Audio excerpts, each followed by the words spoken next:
안녕하십니까?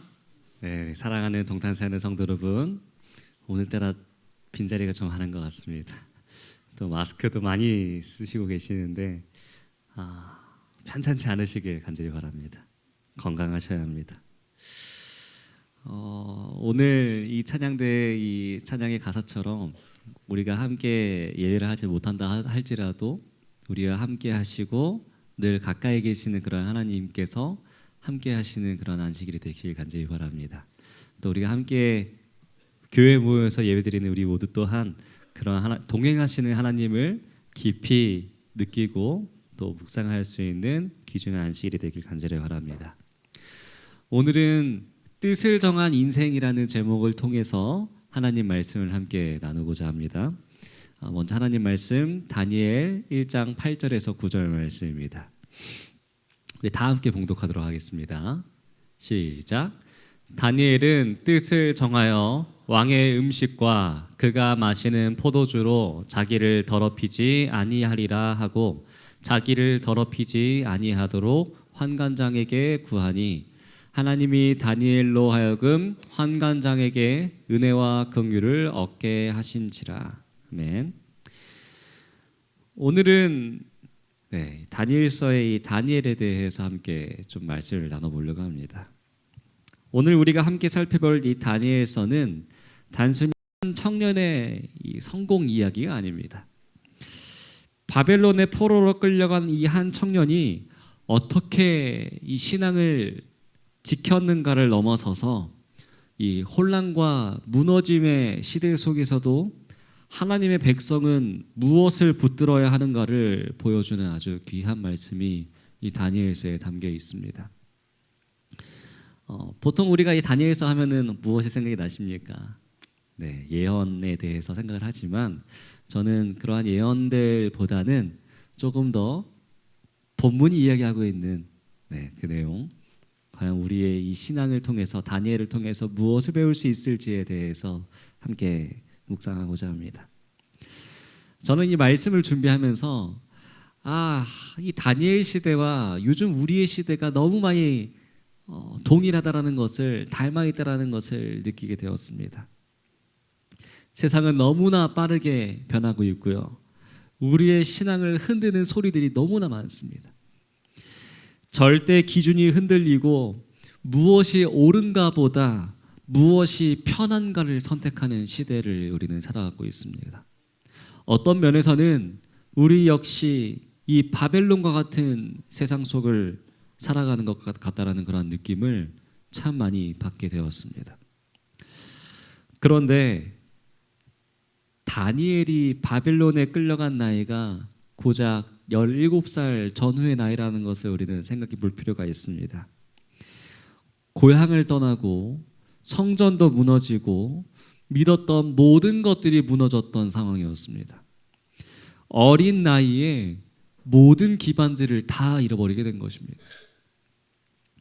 우리가 만약 그 자리에 있었다면은 우리가 어린 나이에 그 자리에 있었다면은 과연 우리는 어떠한 마음이 들었을까요? 하나님이 계시다면 어떻게 이런 일이 일어날 수 있는가? 왜 나에게 이러한 시련이 주어지는가? 아마 이러한 질문들이 들었지 않았을까 생각이 됩니다. 그런데 성경은 그 혼란의 한복판에서도 한 가지 놀라운 사실을 우리에게 보여줍니다. 다니엘은 절망 속에서도 하나님을 놓치지 않았다는 것입니다. 그리고 그것을 단 한 문장으로 우리에게 표현해 줍니다. 그것은 바로 다니엘은 뜻을 정하여. 다니엘서 1장 8절의 이 한 문장은 다니엘이라고 하는 그 한 인물이 왜 평생 흔들리지 않았는가를 요약해 주고 있습니다. 이 말씀은 그저 음식 문제를 지켜냈다라는 그러한 정도의 의미가 아니라는 것입니다. 성경은 다니엘이 그 순간 갑자기 결심한 것이 아니라 이미 하나님을 향해 삶의 방향을 정한 사람이었다라는 것을 우리에게 보여줍니다. 다니엘의 신앙은 어떠한 특별한 상황에서 갑자기 발현된 것이 아닙니다. 그가 예루살렘에 있을 때도 포로의 행렬 속에 있을 때도 바벨론 궁정에서도 항상 하나님을 바라보는 삶의 방향이 세워져 있었다라는 것입니다. 우리 사랑하는 성도 여러분, 우리가 이 시대를 살아가면서 가장 먼저 붙들어야 하는 것이 바로 이것입니다.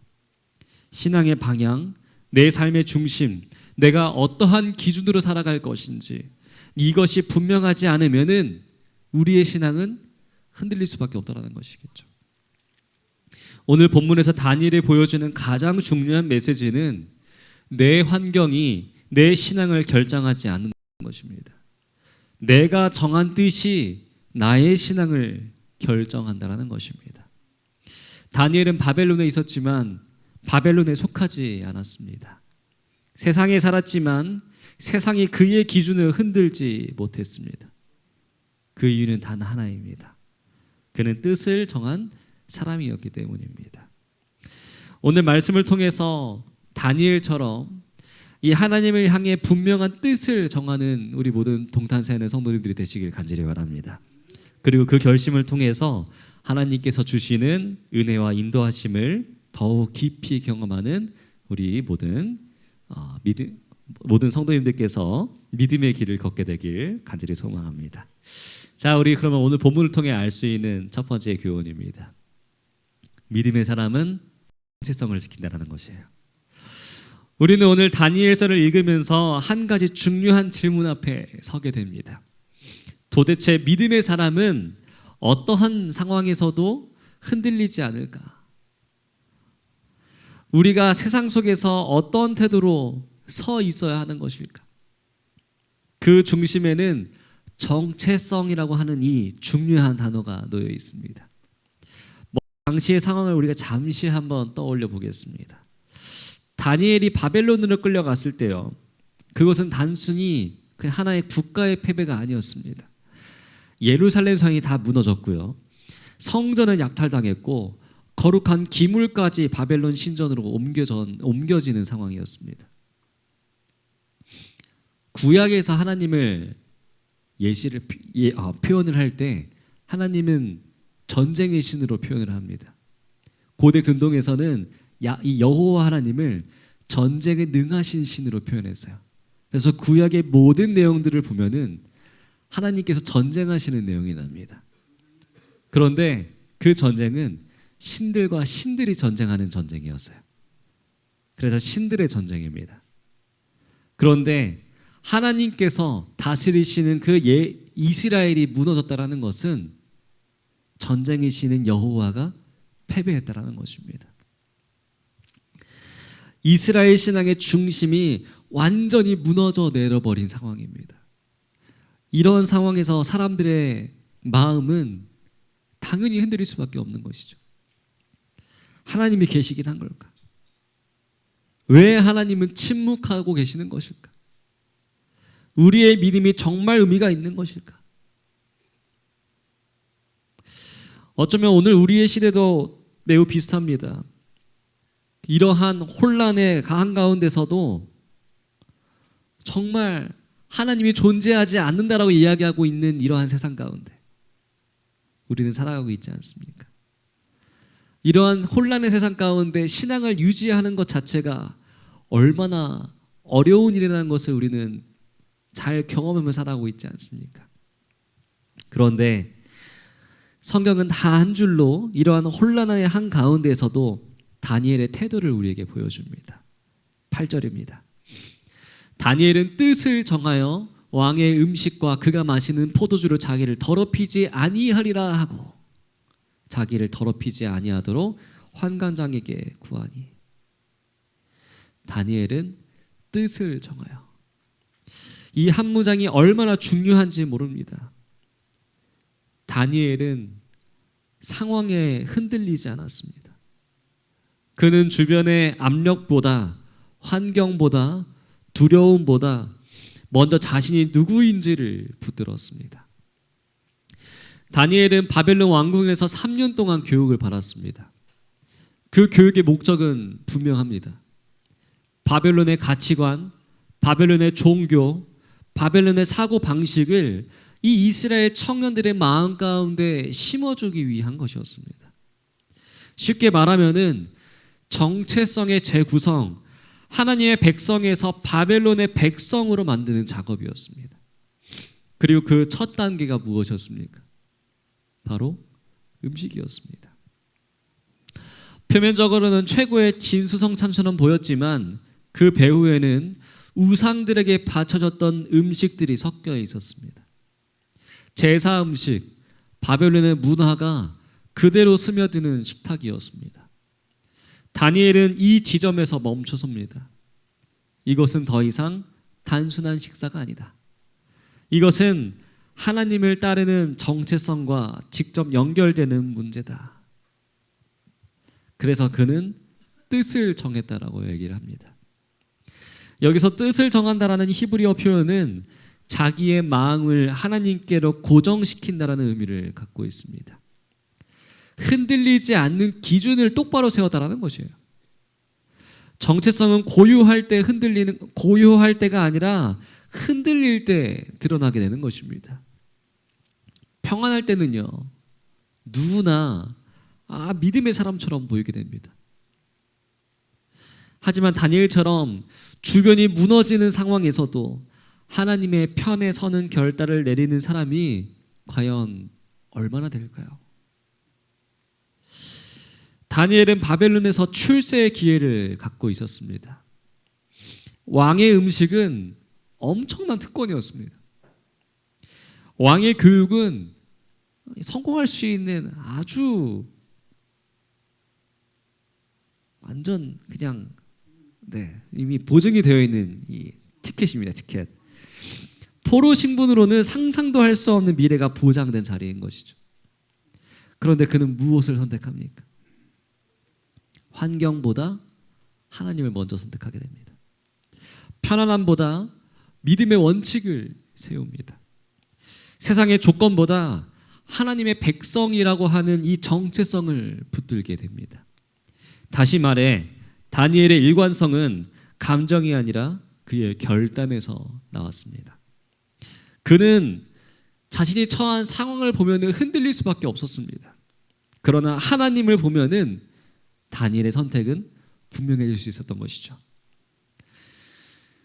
우리가 신앙을 하면서 흔들릴 때가 언제입니까? 대부분 환경을 먼저 바라보게 될 때입니다.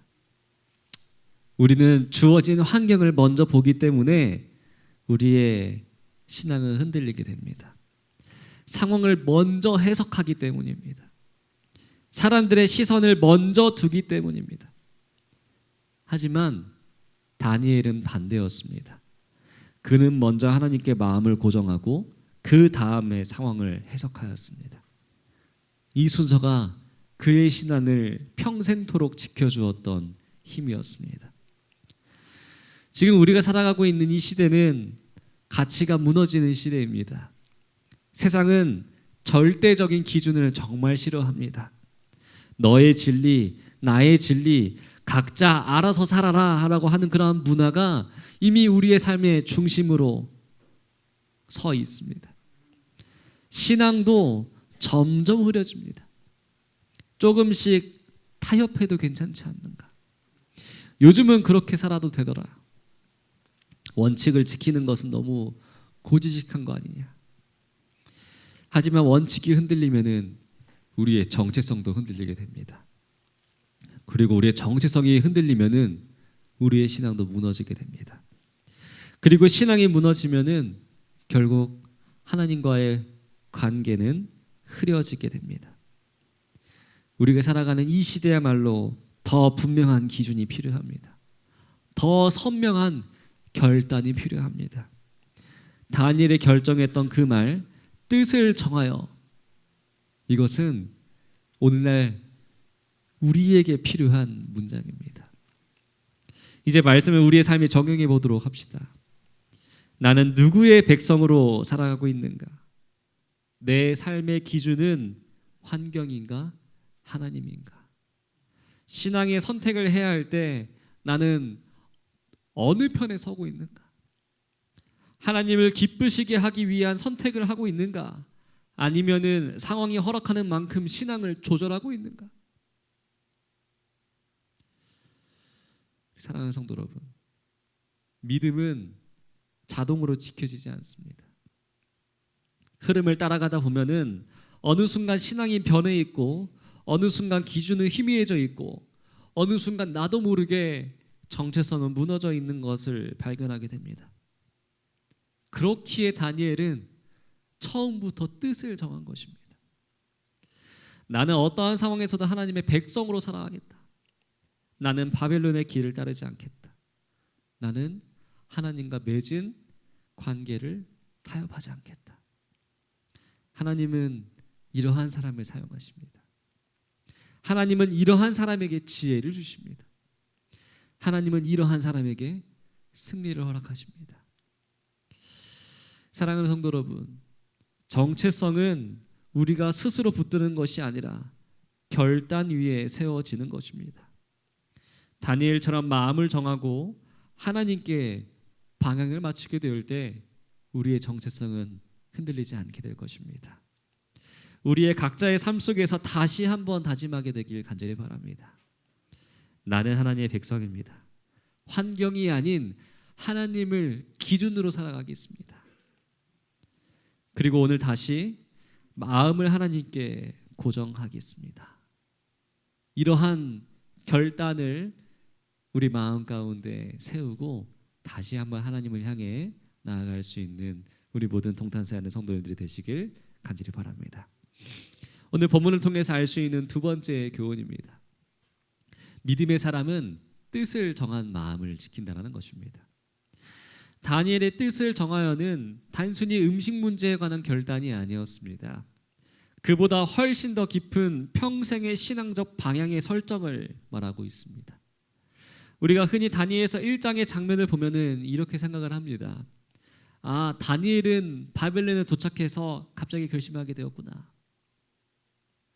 그러나 성경 전체의 흐름을 우리가 살펴보게 된다면요, 그렇지가 않습니다. 다니엘은 이미 예루살렘에서 하나님 중심의 세계관으로 자라났던 사람입니다. 그는 포로로 끌려오기 이전부터 이미 하나님 말씀에 기초한 신앙적 기준과 원칙을 마음에 새기고 살아갔던 그러한 청년이었습니다. 그러므로 그가 바벨론 궁전에서 뜻을 정한 것은 갑작스러운 결심이 아니라 이미 세워진 신앙의 열매라는 것을 우리는 기억해야 합니다.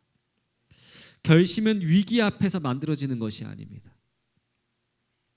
결심은 위기를 만나기 이전에 세워져 있어야 하는 것입니다. 바벨론에서 끌려오는 그러한 길에서 그 혹독한 행군 속에서도 다니엘은 하나님을 향한 마음을 놓지 않고 있었습니다.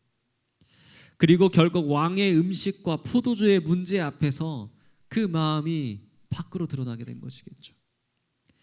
다니엘만이 아닙니다. 성경 속의 모든 믿음의 사람들은 평소에 결심된 그러한 준비된 결심을 가지고 있었습니다. 시편 57편을 우리가 함께 살펴보겠습니다. 하나님이여, 내 마음이 확정되었고 내 마음이 확정되었사오니 내가 노래하고 내가 찬송하리이다. 다윗이입니다. 다윗의 시입니다. 다윗은 지금 사울에게 쫓겨서 아둘람 굴에 숨어 있습니다. 정말 억울한 상황입니다.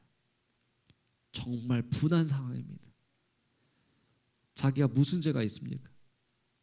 그냥 하나님의 영광을 위해서 열심히 싸웠는데 이제 도망자가 된 것입니다. 그런데 그 절망의 굴 속에서 다윗은 이렇게 기도합니다.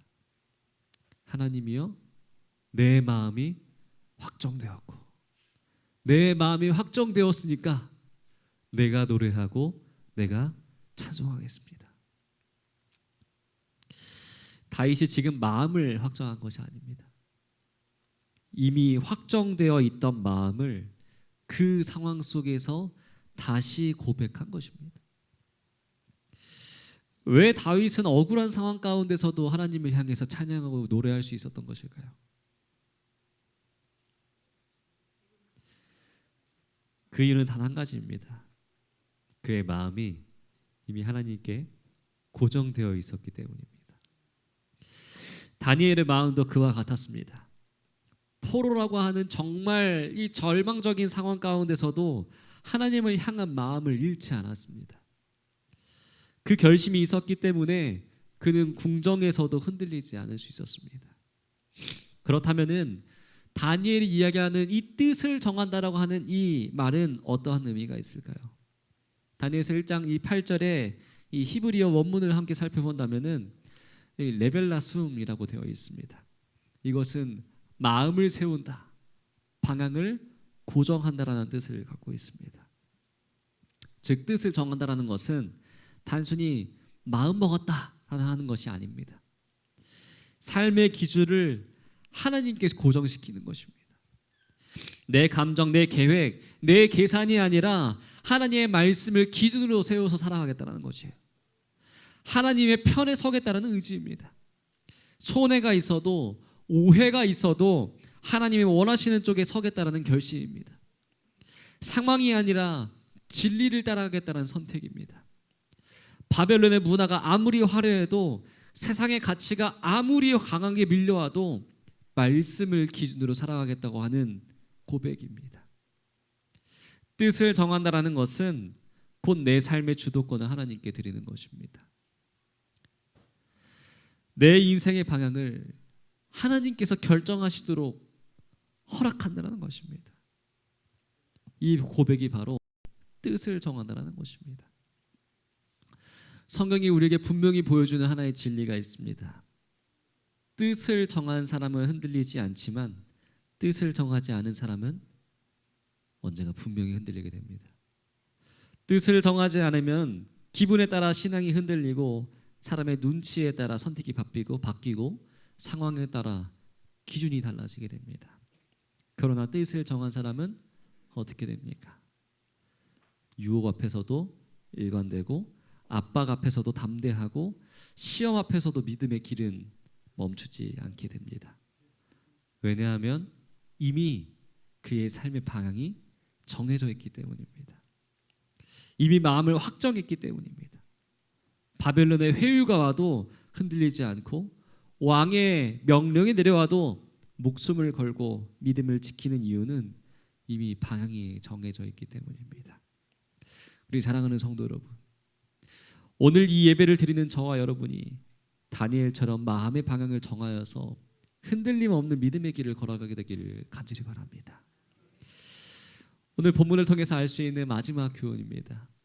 하나님의 뜻을 정한 사람에게 은혜를 주신다는 것입니다. 다니엘서 1장에서 가장 놀라운 장면은 다니엘이 뜻을 정했다라는 사실만이 아닙니다. 그것보다 더 놀라운 것은 그 결심 위에 하나님께서 친히 일하셨다라는 사실입니다. 9절입니다. 하나님이 다니엘로 하여금 환관장에게 은혜와 긍휼을 얻게 하신지라. 여기에서 주도권은 다니엘에게 있지 않습니다.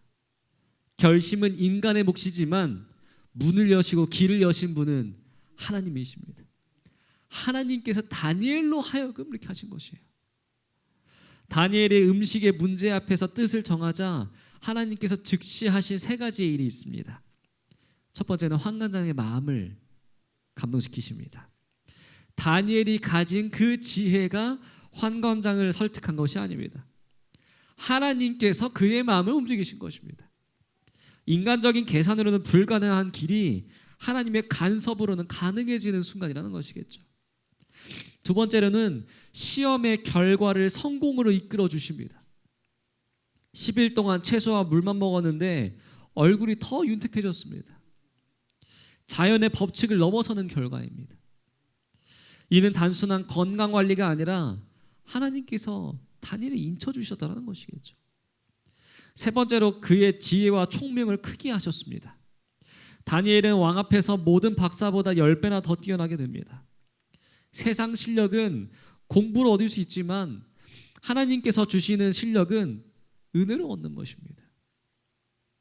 여기서 기억해야 할 진리가 있습니다. 다니엘이 결심했기 때문에 하나님의 은혜를 준 것이 아니라 결심한 자에게 하나님이 은혜를 부어주신다는 사실입니다. 결심은 믿음의 표현이었고 하나님은 그 믿음을 보시고 응답하신 것입니다. 다니엘의 결심은 단순히 한 번의 결단으로 끝나지 않았습니다. 그 결심은 그의 전 생애를 형성했고 하나님은 그의 삶의 전체에 특별한 은혜를 부어 주십니다. 에스겔은 이스라엘의 가장 의로운 세 사람을 언급할 때에 노아와 단과 욥을 언급합니다. 그리고 다니엘을 함께 언급합니다. 성경의 평가에 과장이 있는 것이 아닙니다. 다니엘은 흠잡을 곳이 없는 영적 일관성을 가진 사람이었습니다. 오늘 우리는 무엇으로 인정받고 있습니까? 하나님 앞에서 어떠한 사람으로 기억되길 원하십니까? 또 그리고 우리는 하나님 앞에서 어떠한 사람으로 기억되고 있을까요? 하나님은 다니엘을 향해서 3번이나 이렇게 말씀하십니다. 다니엘서 10장 11절 19절입니다. 내가 이르되 큰 은총을 받은 다니엘아, 이르되 큰 은총을 받은 사람이여, 두려워하지 말라. 평안하라. 강건하라. 하나님의 입에서 직접 너는 내가 기뻐하는 사람이다, 너는 은혜를 입은 사람이다 라고 불렸다라는 것은 성경에서 매우 드문 일입니다. 다니엘의 능력이 뛰어나서가 아니라 마음을 하나님께 드린 사람이었기 때문에 은총을 입은 것이었습니다. 다니엘은 특별한 환경 때문에 가능했던 것이 아닙니다. 오히려 오늘 우리가 살아가는 시대보다 더 타락하고 혼란한 세상이었습니다. 우상 숭배가 넘쳐나는 나라, 절대 권력이 지배하는 왕의 명령, 신앙의 자유는 없는 상황이었습니다. 그러나 그 속에서도 하나님은 뜻을 정한 한 사람을 통해서 역사를 움직여 주십니다. 하나님은 지금도 동일합니다. 오늘도 뜻을 정한 사람을 찾고 계십니다. 오늘도 그 마음을 붙들어 주십니다. 오늘도 그 결심 위에 하나님께서는 일하십니다. 문제는 시대가 아닙니다. 문제는 환경도 아닙니다. 문제는 내 안에 하나님을 향한 분명한 결심이 있는가라고 하는 것이겠죠. 우리 사랑하는 성도 여러분, 이제 우리는 이 말씀 앞에 스스로에게 물어봐야 합니다. 나는 어떠한 결심을 가지고 신앙생활을 하고 있는가? 습관과 관성으로 살고 있지는 않는가? 내 신앙의 기준은 분명한가? 상황이 흔든다고 함께 흔들리고 있지 않은가? 하나님이 나를 어디서 부르시는가? 어떠한 영역에서 새롭게 결심하기를 원하시는가? 오늘 내가 다시 세워야 할 결심은 무엇인가? 하나님은 오늘도 뜻을 정한 사람의 마음을 붙드시고 그 삶을 하나님께 흔들 수 없는 반석 위에 세워주십니다. 사랑하는 성도 여러분, 오늘 이 말씀이 우리의 결심을 새롭게 하고 그 결심 위에 하나님의 은혜가 임하는 은혜의 날이 되기를 간절히 바랍니다. 다니엘의 인생은 화려한 인생이 아니었습니다. 포로로 끌려갔고 고향을 잃었고